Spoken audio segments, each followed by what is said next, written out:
Welcome to Channel 18 News. I'm Jim Rogers. Texas Department of Transportation is pre-treating roadways. They have already pre-treated Interstate 30 and will be on call for any other roadways that need to be treated for winter weather conditions that have been forecasted by the National Weather Service for this weekend.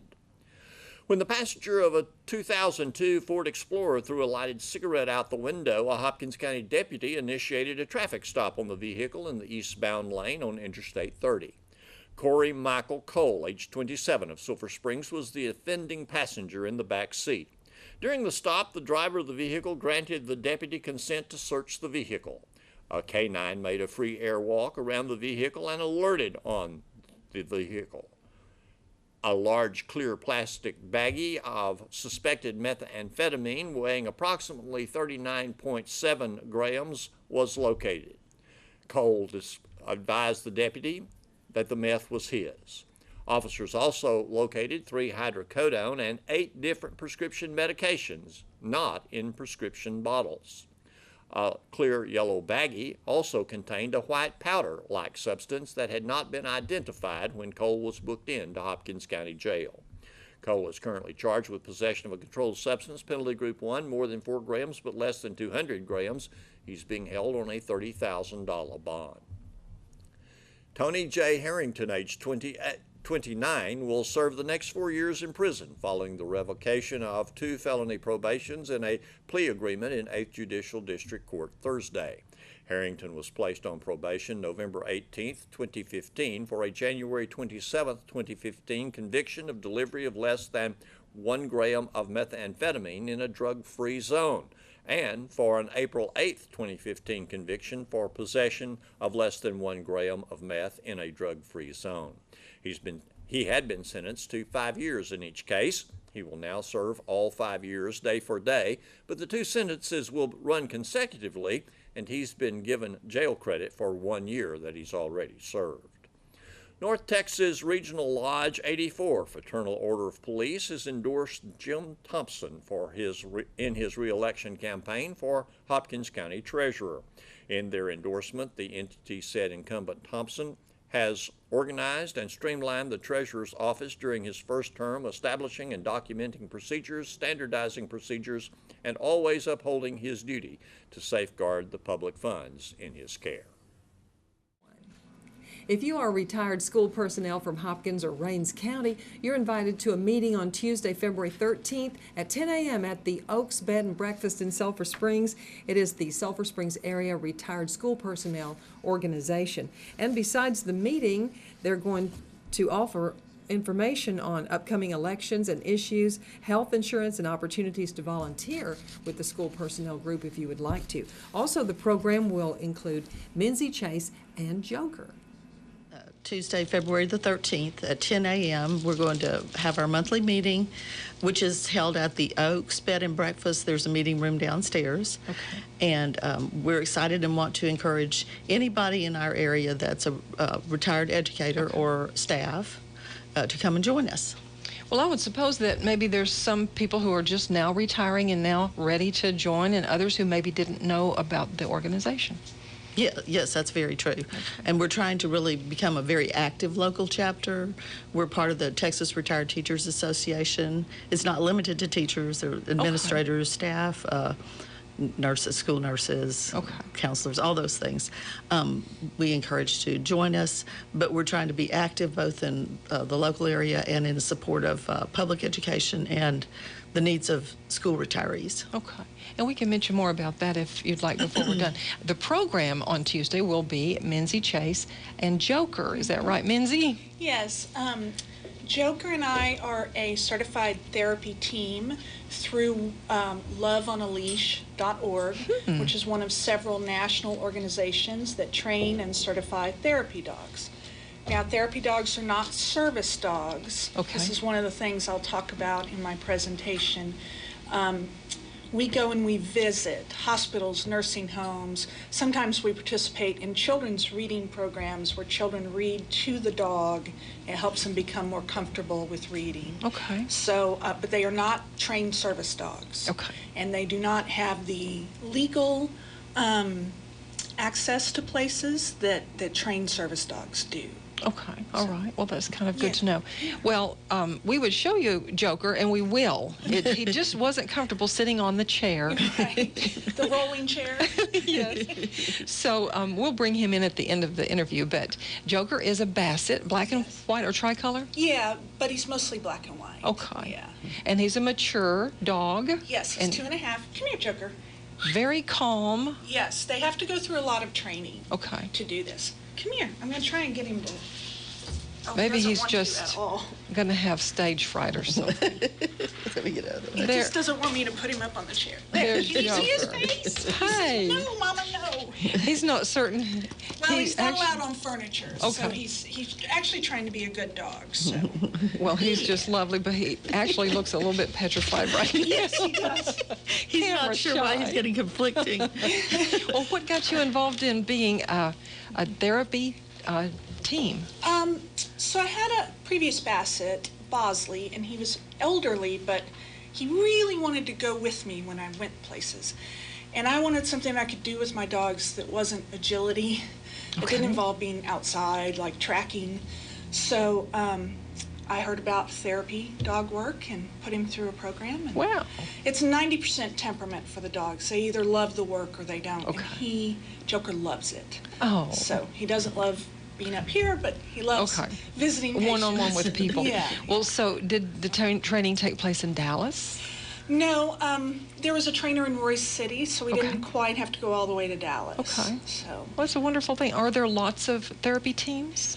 yes, there are thousands across the country, and there are 5 or 6 major therapy dog organizations: Love on a Leash, Therapy Dog International, Pet Partners. Okay. And there are the lady out of Royce City has certified 50 or 60 therapy teams, and they're mostly in Rockwall and Greenville, and we're trying to get a bigger presence in Sulphur Springs. Okay. But there are some therapy dog teams here through Therapy Dogs International, and they visit the hospital. Okay. So Hospital and are clients also? Do you call them clients or just people you visit? clients, I think, Okay. would be the most. Maybe in nursing homes? Yes, we visit Hopkins Place every Monday.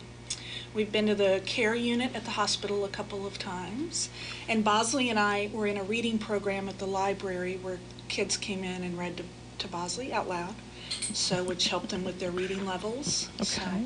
and I plan to do that with Joker again soon. Okay. Yeah. Well, I know that you are a reader and love reading. Yes, yes. So that's dear to my heart, to get kids to love to read.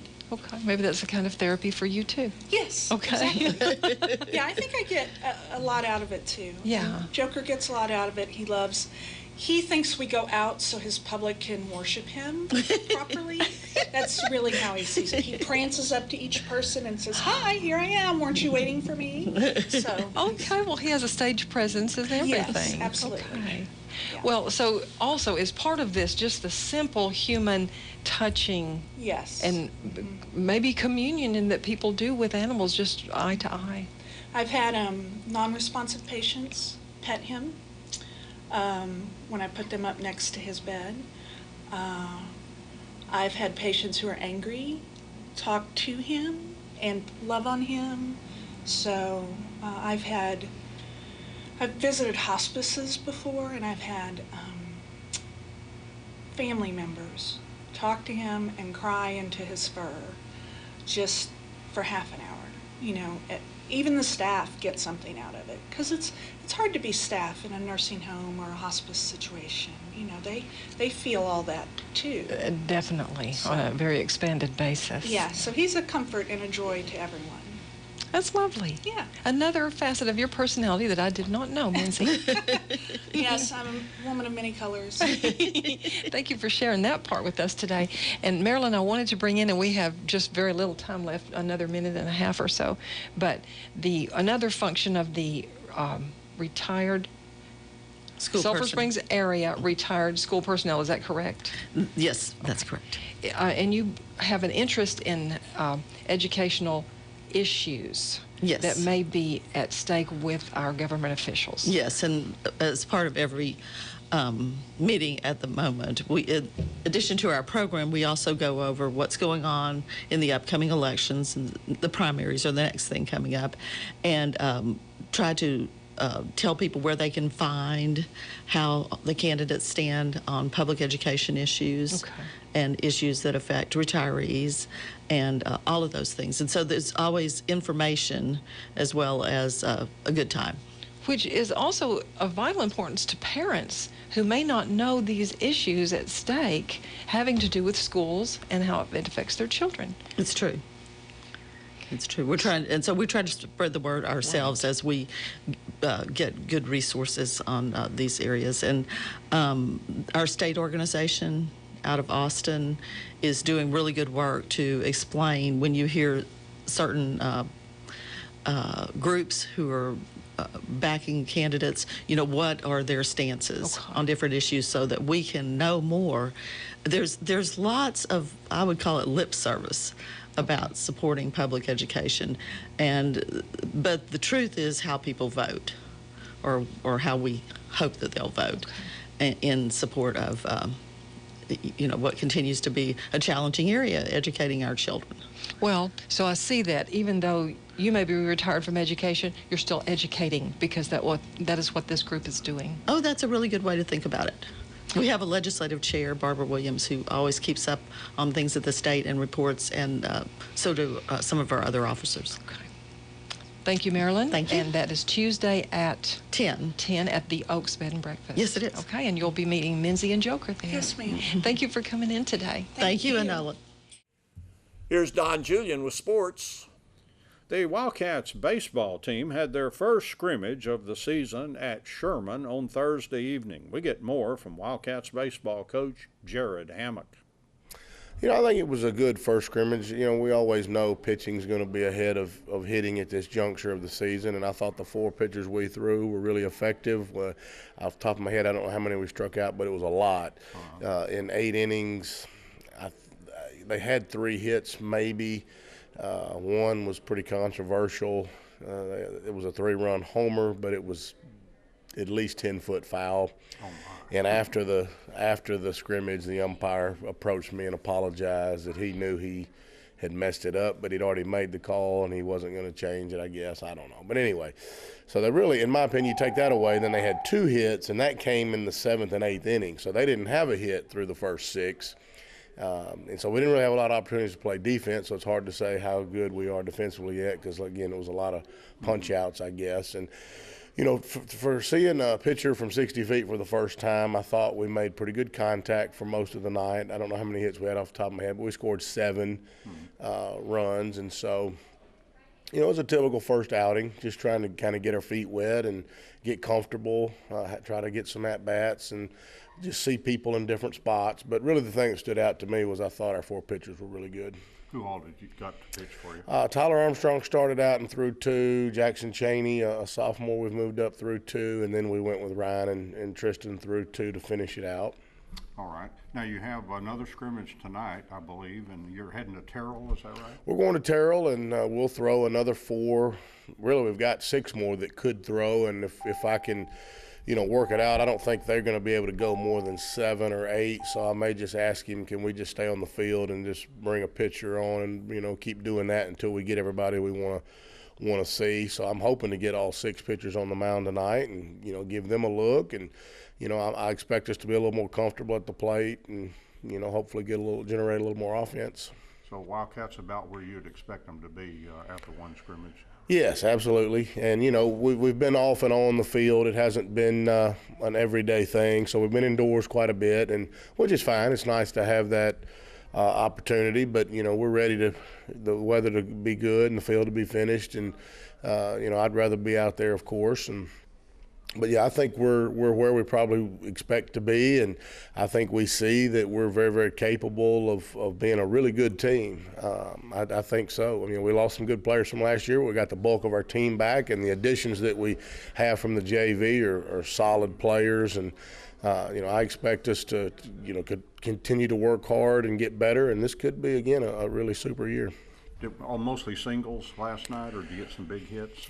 It was mostly singles, and we hit the ball sharp a few times, just right at people. So I take that into account. I know, kids get mad because they didn't get on base, but I mean, all you can do is get a good pitch, square it up, and you can't control it after that. And so I thought we squared the ball up pretty good a few times. It ended up being outs, but at least we were making good solid contact. I thought our bat discipline was decent. We weren't just, swinging at everything they threw up there. So we were swinging at strikes for the most part, drawing walks when we needed to. And so that was kind of something that we need to really focus on, every year. And if you can ever get to that point where you don't help a pitcher out and make them bring it where you like it, it obviously makes hitting that much easier. So I was pleased with the discipline at the plate.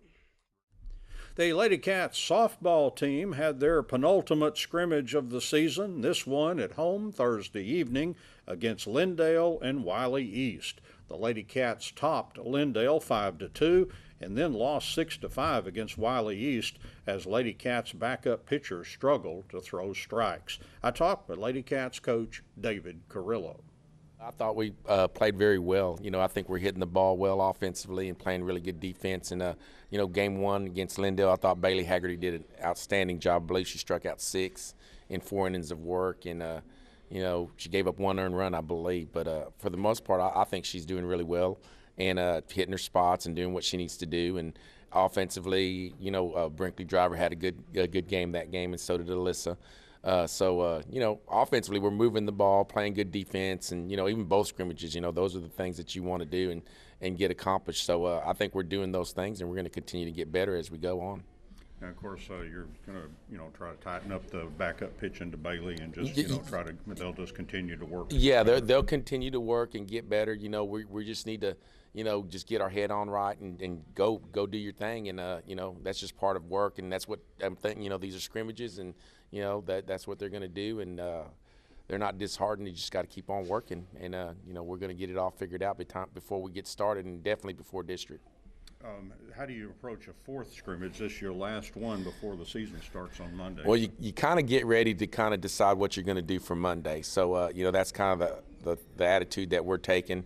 We have still a long ways to go to district for now. And, you got to want to get your pitching set up right, too. So that way you can get some good work in and, and just basically, like I said, just get ready so you can get prepared for your first game. And then, of course, you work through getting prepared for district, just trying to get your best kids on the field.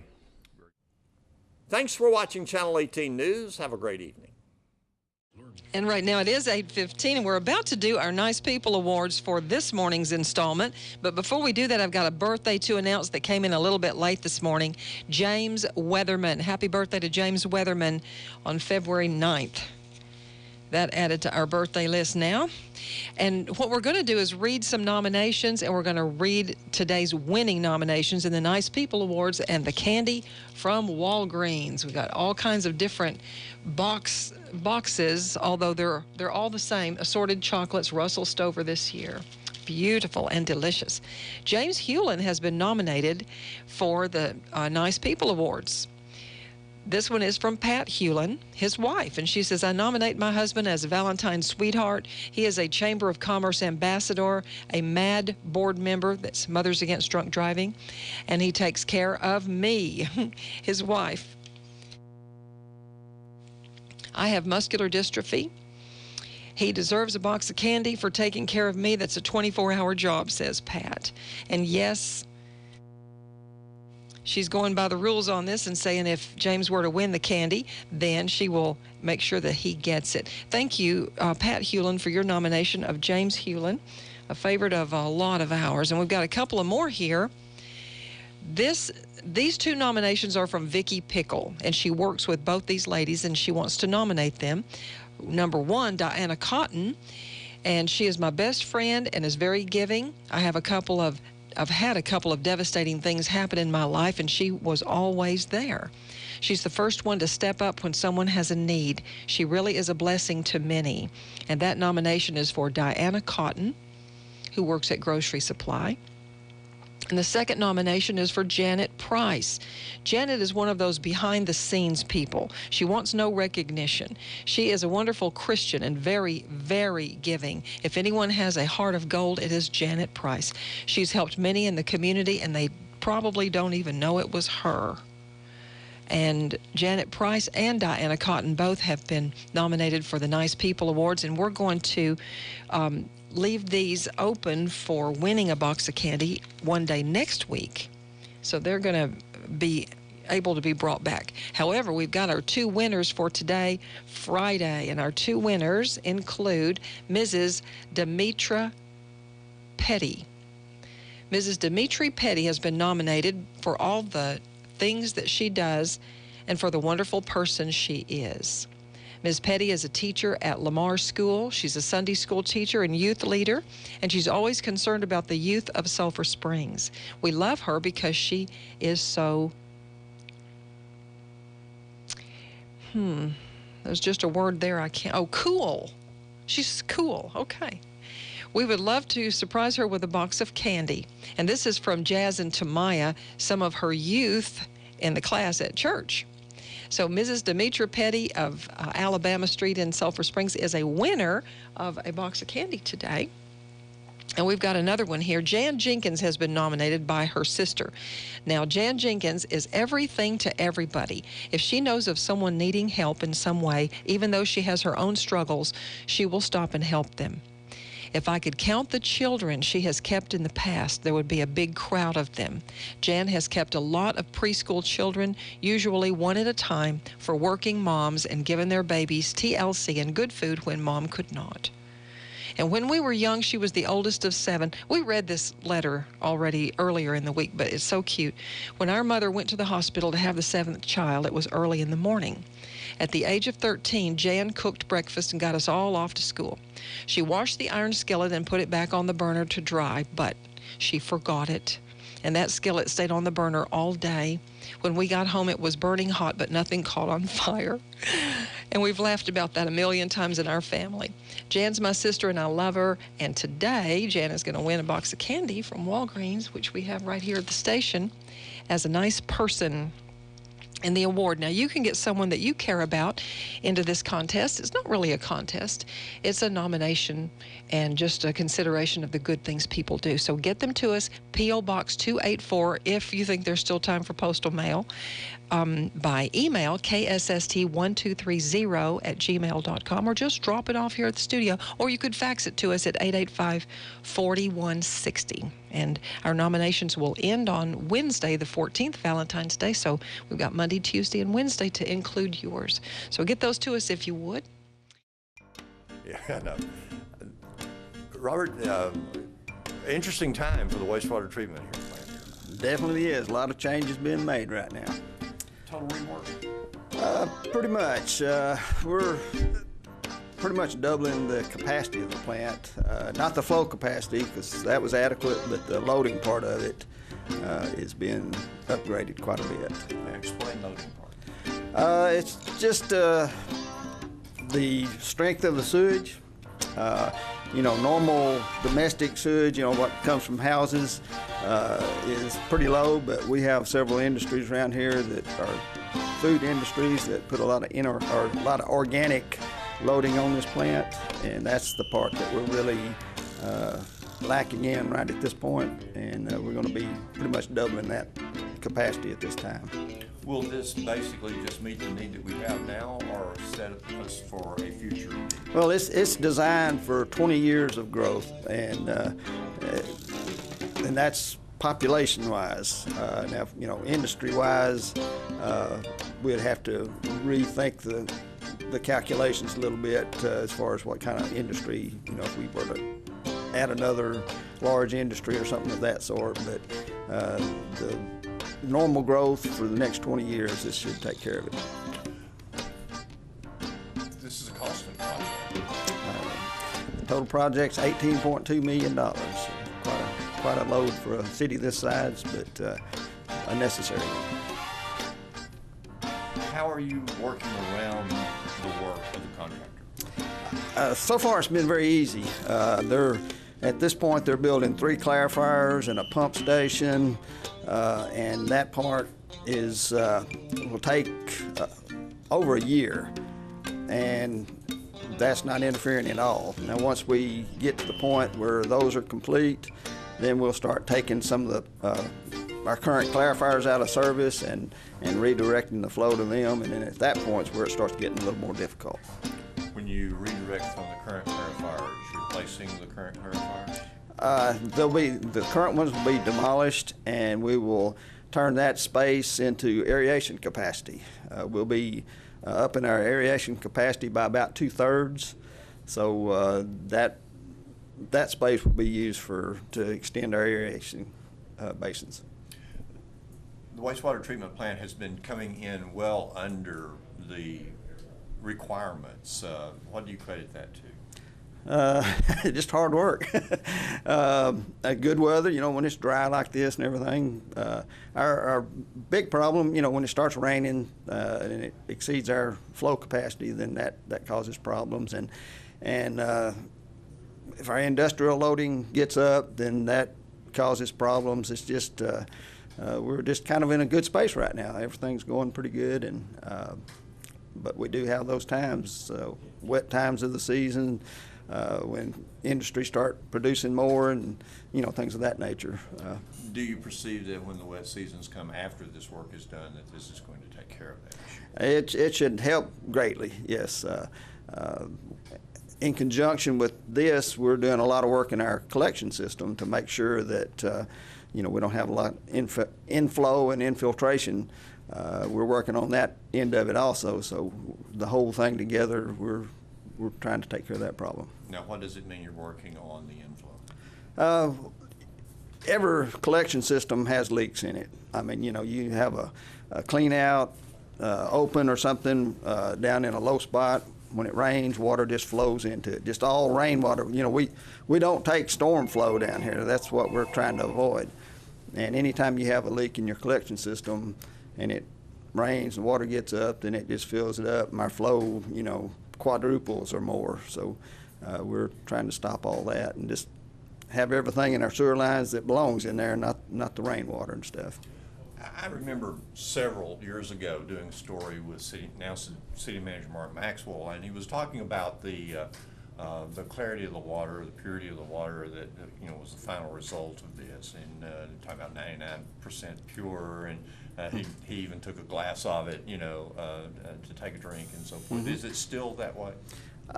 Mostly, yeah. Matter of fact, funny that you ask. My lab operator this morning brought two jars to my office and said, "I want you to look at these." And one of them was tap water, and the other was our effluent. And he said, "Which is which?" And I couldn't tell. So I mean, majority of the time, yes, we're putting out almost drinking water. And when you release that water, where does it go? It goes into White Oak Creek and down to, it ends up in the Sulphur River and goes down towards Texarkana. Okay, so not trying to reuse that water in any way at this point in time? Not at this point, no. Do you perceive a time when they will? That's that's the coming trend. Water gets more scarce. Well, we've got the same amount of water we ever had, but getting it to where you need it, and yeah, that's a distinct possibility.